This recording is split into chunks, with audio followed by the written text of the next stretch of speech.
कि इंग्लिश किताब के आखिरी पन्नों में जो नॉवल सेक्शन लिखा गया है उसमें तकलीफ़ ये हो रही है बच्चों को, इतनी बड़ी बड़ी स्टोरीज़ है, कैसे याद करूँगा।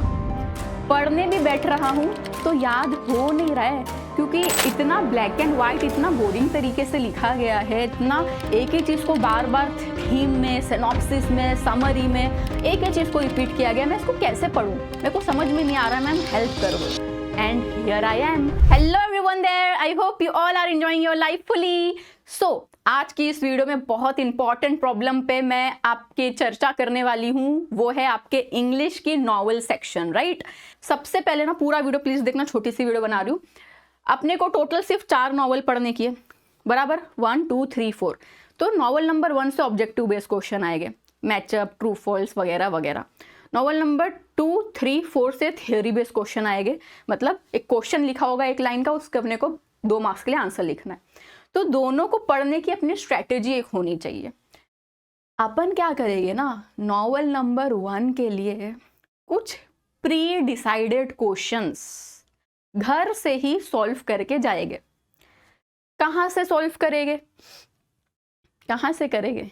अरे बोर्ड कमेटी ने खुद दे दी है, बोर्ड कमेटी ने खुद क्वेश्चन बैंक दे दी है, पता है। सिर्फ एक सब्जेक्ट का नहीं, सब सब्जेक्ट का। आपके पास है कि नहीं है, गौर से सुनो, मैं आपको बता देती हूँ। तो अपन क्या करेंगे, नॉवल नंबर 1 में मान लो कि मैं आपको 10 क्वेश्चन दे दिए एमसीक्यू के, आपने वो क्वेश्चन रीड करे, उसका आंसर आपने देखे यही है। क्योंकि नॉवल नंबर वैसे भी एक इन्फॉर्मेटिव चैप्टर है, वैसे भी उसके अंदर सिर्फ इन्फॉर्मेशन है कि भाई नॉवल के टोटल कितने एलिमेंट होते हैं, 1 2 3 4 5 6, ऑप्शन चूज करो, है ना। तो ये लाइक आपको अगर मैं क्वेश्चन ही दे दूं, इंपॉर्टेंट क्वेश्चन, और वही क्वेश्चन में से आपके एग्जाम में आएगा, तो आपका क्या कहना है, काम आसान हो गया, है ना। वही क्वेश्चन जो आप घर पे सॉल्व करके गए थे, वही क्वेश्चन आपको एग्जाम में देखने को मिल गया, तो काम आसान होगा नहीं होगा, बताओ, राइट। तो मैं आपको क्या बोल रही हूँ कि नॉवल नंबर 1 ना, आप क्या करो, क्वेश्चन बैंक से सॉल्व करो। वो क्वेश्चन बैंक आपको बता देती हूँ किधर है, हमारा ही नाज अकेडमी ऐप है, प्यारा सा, डाउनलोड कर लो।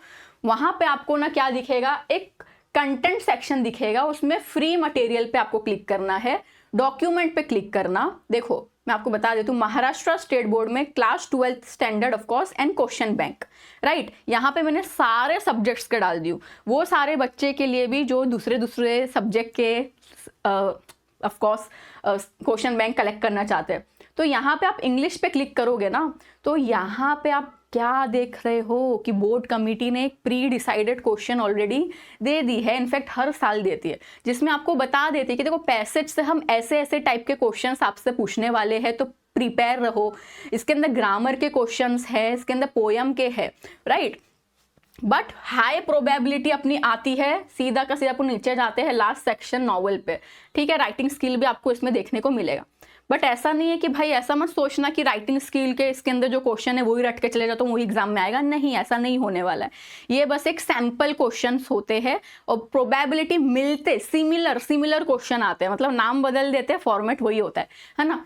तो ना अपने को, क्योंकि novel number 4.1 is all about information, है ना। तो मैं उसको टेक्स्ट बुक से रटने से अच्छा, जब बोर्ड कमेटी ने मेरे को क्वेश्चन आंसर ही बना के दे दी है, तो क्यों ना मैं वही सॉल्व कर दूं। ये देखो, फिल इन द ब्लैंक्स के टाइप के अगर क्वेश्चन आएंगे, तो ऑलरेडी 10 क्वेश्चन अलग अलग बना के दे दिए हैं। क्रोनोलॉजिकल ऑर्डर के ऊपर क्वेश्चन आंसर है, ट्रू फॉल्स के ऊपर है। तो आपकी स्ट्रैटेजी में आपको क्या बोल रही हूँ, मैचअप है, ये देख लो, इतने सारे मैचअप है। देन ये अपना एमसीक्यू हो गया, एंड दैट्स इट।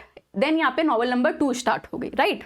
सो आपको समझ में आ गई नॉवल नंबर 1 को क्रैक करने की स्ट्रैटेजी, कि क्वेश्चन बैंक ये डाउनलोड कर लो नाज अकेडमी ऐप पे जाकर, दूसरा फ्री स्टडी मटेरियल में मिल जाएगा, और इसके क्वेश्चन आंसर याद करना शुरू कर दो, ठीक है।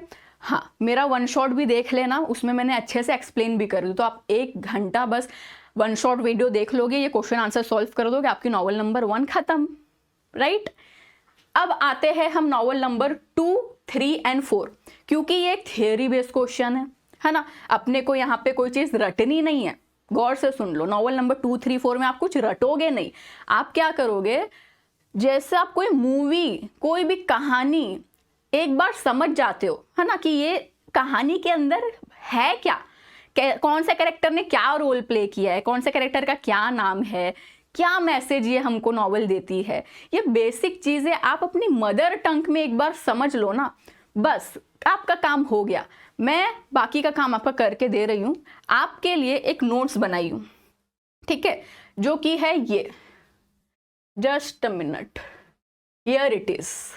तो नॉवल नंबर 2 के आपको यहाँ पे क्या दिख रहा है, क्वेश्चन और उसका आंसर, यानी कि सारे के सारे वो क्वेश्चंस जो हाई प्रोबेबिलिटी है आने के, वो पूरा बना के मैंने डाल दी। अब again what I am saying कि आपको रटना नहीं है, ये बस आपके किसके लिए है कि अगर मेरे को ये क्वेश्चन आया तो मैं क्या करूँगा, अपने हिसाब से टूटी फूटी इंग्लिश में लिखो, कैसे भी लिखो।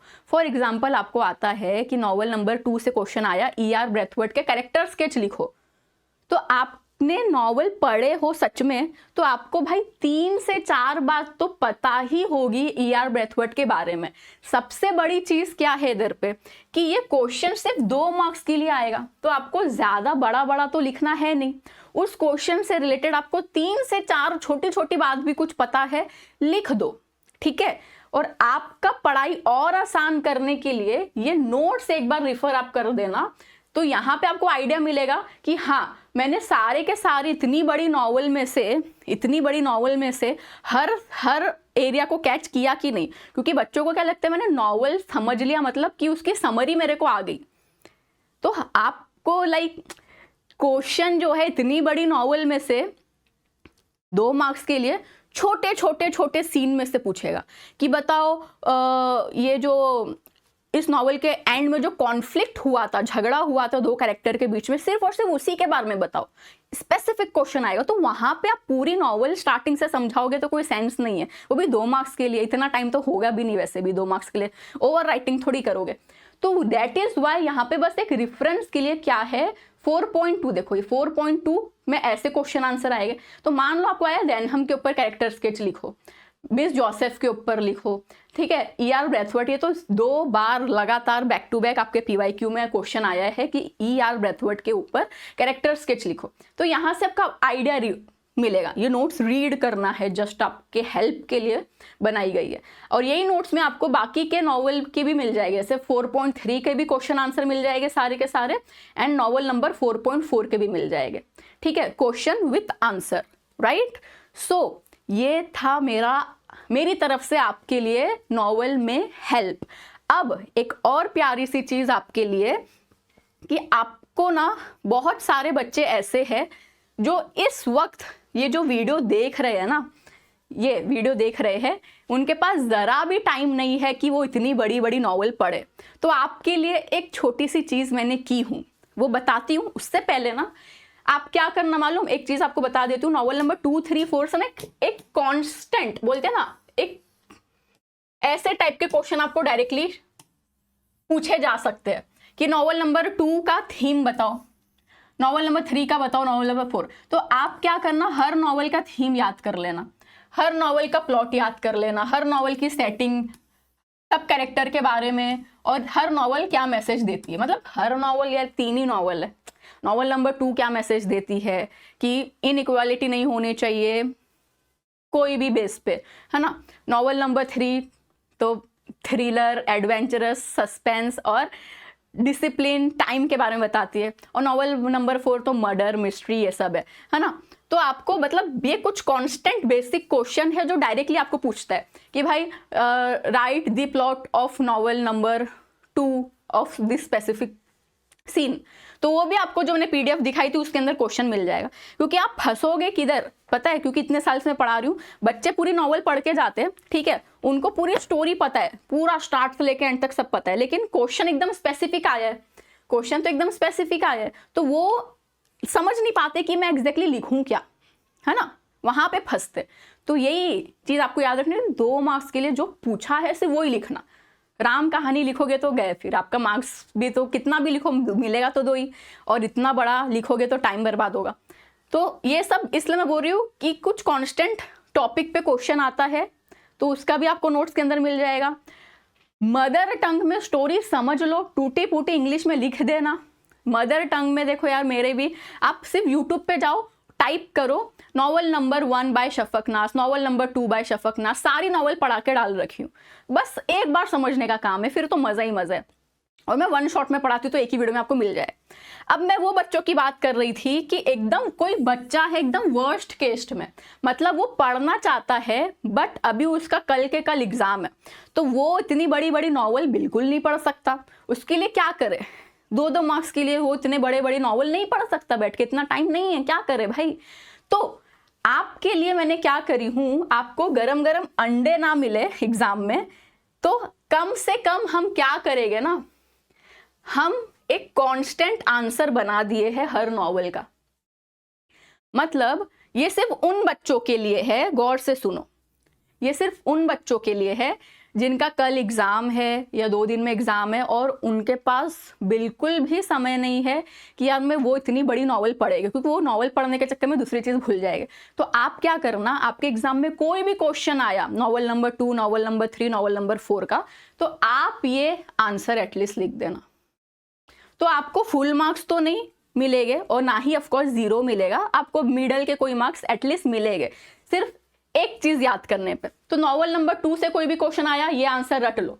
मतलब बेसिकली ये आंसर मैंने इस तरीके से बनाई हूँ कि इसके अंदर इंट्रोडक्शन है कांस्टेंट, इसके अंदर थीम है नॉवल का, तो आपको 2 में से एग्जामिनर 1 मार्क्स तो दे ही देगा, और अगर उससे रिलेटेड कुछ क्वेश्चन है, थीम पूछ लिया तो 1.5 मार्क्स मिल जाएगा, 2 भी मिल जाएगा, ठीक है। और सेम आप 4.3 के साथ करोगे, ठीक है। ये आंसर रट लेना, और 4.3 का कोई भी क्वेश्चन आया, कोई भी, क्योंकि तो आप पूरी नॉवल पढ़ के गए ही नहीं हो, आप सिर्फ ये आंसर पढ़ के गए हो, तो नॉवल नंबर 4.3 में ये आंसर लिख देना, और नॉवल नंबर 4 के क्वेश्चन में ये वाला आंसर लिख देना, राइट।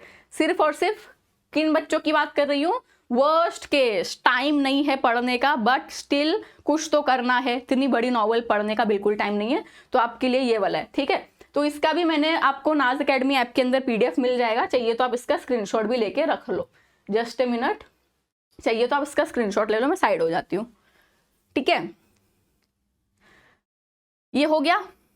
तो अब बताओ मैंने आपको क्या सॉल्यूशन बताई, समझ में आ गया? इतना सा ही है नॉवल के लिए, आपको इतना ही करना है।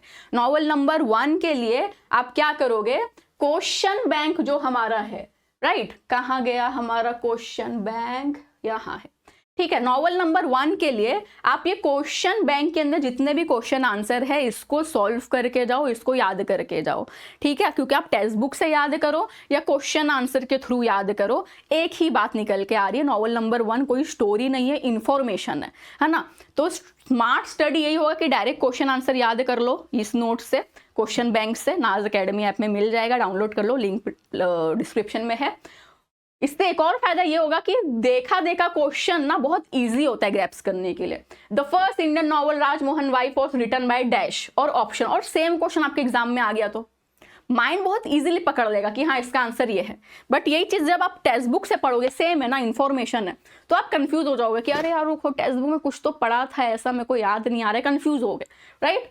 सो ये समझ में आ गया क्या? इसका मैंने जो 1 शॉट लेक्चर लिया यूट्यूब पे, इसका मैंने सॉल्व भी करवाई हूँ, राइट। तो ये आपको मिल जाएगा, उसका टेंशन नहीं है। और मैंने क्या बोली, नॉवल नंबर 1 अपन क्वेश्चन बैंक से करेंगे, और नॉवल नंबर 2, 3, 4 का सबसे पहले अपन थीम, प्लॉट, सेटिंग के एक आंसर याद कर लेंगे, और बाकी सारे नॉवल को तो अपन अच्छे से पढ़ेंगे अपनी मदर टंग में कि भाई ये नॉवल नंबर 2, 3, 4 क्या बोलती है। और उसके बाद मैं ये जो आपको नोट्स दे रही हूँ, ये वाली जो मेरी नोट्स है क्वेश्चन आंसर वाली, कहाँ गई, यहाँ पे, ये वाली नोट्स को आप एक बार बस रीड करोगे, मजा आ जाएगा। आप बोलोगे अच्छा ऐसा क्वेश्चन आएगा, ऐसे छोटे छोटे क्वेश्चन निकालेंगे। The narrator played a crucial role in bringing a significant change in student life, discuss. तो नरेटर ने क्या रोल प्ले किए स्टूडेंट लोग की लाइफ में चेंज लाने के लिए, बस उसे बताओ, राइट। तो आप एक बार रीड करोगे, बहुत ईजी लैंग्वेज में लिखा है, रटना नहीं, बस मैं रटने के लिए ये PDF नहीं दे रही हूँ आपको, पहले बोल रही हूँ, मदर टंग में समझना। ये PDF सिर्फ आपके क्वेश्चन के लिए है, आपको समझ में नहीं आता है ना यार कैसे क्वेश्चन आएंगे नॉवल में, मेरे को समझ में नहीं आ रहा है, उसके लिए है, राइट। हाँ, बट अगर आप रटने में एकदम एक्सपर्ट हो, रट्टा मशीन हो माइंड में, दिमाग में रट्टा बैठ जाता है, तो फिर कर सकते हो। बट मैं again I am not recommending. तो ये एक चीज़ हो गई। तो ये पूरी नोट्स में पूरे सारे आपको क्वेश्चन आंसर मिल जाएंगे। मज़ा आ गया, डन। बस यही सिंपल सी ट्रिक है, इतना कर लो बस। और क्या, ये 4 ही नॉवल है ना, खत्म हो गई। नॉवल नंबर 1 क्वेश्चन बैंक से कर लिए, नॉवल नंबर 2, 3, 4 को अपन मदर टंग में समझ लिए, और ये नोट्स को रीड कर लिए, हो गया 16 में से 16 मार्क्स। अगर आप शिद्दत से बैठ के 4 दिन भी, एक दिन में एक नॉवल पढ़ते हो, मेरी यूट्यूब की वीडियो से 1 शॉट देखो, क्वेश्चन आंसर सॉल्व करो, बस एक दिन में एक नॉवल करे, 4 दिन में चारों नॉवल खलास, खत्म हो जाएगा। आप यहाँ भागते हो, कंफ्यूज होते हो, उसकी वजह से प्रॉब्लम होती है ना। तो बस इतना ही था, बिल्कुल टेंशन मत लो। एंड 1 मिनट जस्ट देख लेती हूँ, कुछ और बोलना था क्योंकि नोट्स बनाई थी कोई चीज़ मिस नहीं होनी चाहिए भाई, है ना। एक चीज़ बस याद रखना कि ये सब क्वेश्चन 2-2 मार्क्स के होते हैं, तो प्लीज़ ज़्यादा लेंदी मत लिखना, यही मैं बार बार बोलूँगी बच्चों को। एंड ईजीएस्ट वे तो यही है, इससे ज़्यादा ईजीएस्ट वे और कुछ हो नहीं सकता। Yes, right. तो ये नोट्स अभी आप मांगोगे प्लीज़, एकदम सिंपल सा आपके सामने ही मैंने बताई हूँ। नाज अकेडमी आप डाउनलोड करना, कंटेंट में जाना, फ्री स्टडी मटेरियल डॉक्यूमेंट, ठीक है। आपको महाराष्ट्र स्टेट बोर्ड में क्लास 12 में जाओगे तो क्वेश्चन बैंक आपको दिखेगा, राइट। तो यहाँ पे इंग्लिश सब्जेक्ट है, इंग्लिश मिलेगा। आप बोलोगे बाकी सब्जेक्ट भी डाले हुए क्या? यस, मेरे पास जितने भी सब्जेक्ट अवेलेबल थे मैंने डाल दिए। जैसे बायोलॉजी का क्लिक करोगे तो बायोलॉजी भी आपको मिल जाएगा। तो साइंस वाले बच्चों लोग के लिए सब डाल रखी हूँ। तो जैसे जैसे मेरे को मिलते जाएगा मैं ऐप में फ्री स्टडी मटेरियल डालते जाऊँगी। एक और चीज़ बताऊं, मैंने एक और चीज़ डाली हूँ ऐप के अंदर, वो है आप लोगों के लिए सैम्पल पेपर एंड PYQs। बहुत हेल्प करेगा यार, बहुत हेल्प करेगा सब सब्जेक्ट्स का। इंग्लिश के लिए आप जैसे मान लो आप बोलोगे मैम मेरे को ना आप बताओ फिजिक्स का, तो देखो ये सब सैम्पल पेपर है, ठीक है। इसको मैं ओपन करूंगी तो यहाँ पे सारे सैम्पल पेपर इंपॉर्टेंट ऐसे ही टाइप का क्वेश्चन पेपर आपके एग्जाम में बनेगा ना 80 मार्क्स का। तो बहुत हेल्पफुल होगा आपके लिए। Naaz academy app is like your genie, है ना। तो डाउनलोड कर लो एंड एक्सेस करो सब चीज़ों को, पढ़ाई करो, बिल्कुल टेंशन मत लो। आपको कोई भी प्रॉब्लम आती है तो मुझे बताओ, जैसे आप नॉवल की मुझे बताया तो मैंने सोल्यूशन लेकर आ गई, नोट्स वगैरह आपको दे दी, राइट। अब बाकी का काम आपका है, अच्छे से पढ़ना, फास्ट स्पीड रखो, डिस्ट्रैक्शन से दूर रहो। And bye bye everyone, take care, I love you all.